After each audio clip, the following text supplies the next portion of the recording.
Lijneya Giştiya Perwerdehiya Zanistî ya UNESCOyê di sala 2000 de ji bo zimanê dakî bi zimanê perwerdehiyê 21 Sebatê weka Roja Zimanê dakî pîroz kir. Li gorî lêkolînên zanistî ji 7000 zêdetir ziman tê axaftin li rê dinyayê lê ji sedî çilê wan dibin xeterê danê. Di çarçoveya rojê de li Amedê tevger û partî û platformên cuda dixwazin ku zimanê Kurdî jî bibe zimanê perwerdehiyê. Divê astengiyên li ber perwerdehiya demokratîk, cemawerî, zanistî, layîk û bi zimanê zikmakî bê rakirin. Mafê her mirovî ya xaftin, pêşxistin û perwerdehiya bi zimanê xwe yê zikmakî heye. Vekî platforma Ked û Demokrasiyê ya Amedê em 21 Sibatê Roja Zimanê Zikmakî li hemû gelê cîhanê û Tirkiye pîroz dikin û hem dixwazin ku hemû astengiyê li pêşiya çand û zimanan bên rakirin.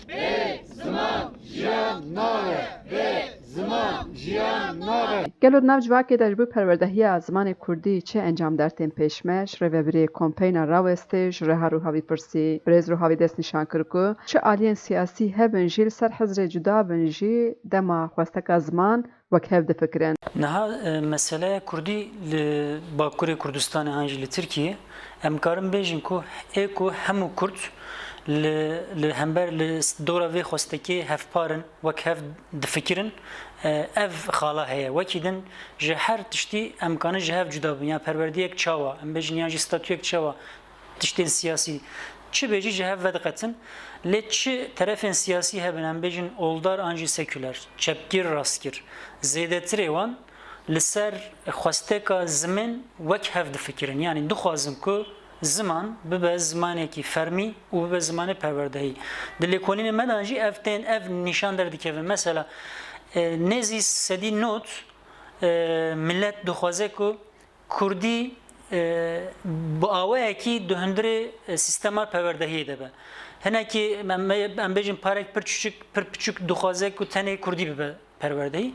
Lê para herî mezin em bêjin ji 5 para belki 4 par, 3.5 dixwazin ku Kurdî û Tirkî bi hev re wek hev di sîstema perwerdehiyê de be. Yani zaro hem Kurdî fêrî em bêjin dersan bibin hem jî Tirkî fêr bibin. Bi sîstemek wisa be, sîstemek karma hebe. Wekî din em bêjin tenê Tirkî ji xwe jê acizin ji ber ku asîmîlasyon dewam dike. Tenê Kurdî jî ne tiştekî rasyonel e. Yani di lêkolînan de erê nêzî sedî 5, sedî 6, sedî 7 derdikeve lê tiştekî rasyonel ne. Çünkü wexta hûn derdikevin derve hûn li Tirkiye dijîn û perwerde ne zimanê yani zimanê Tirkî tê de tune be problem e.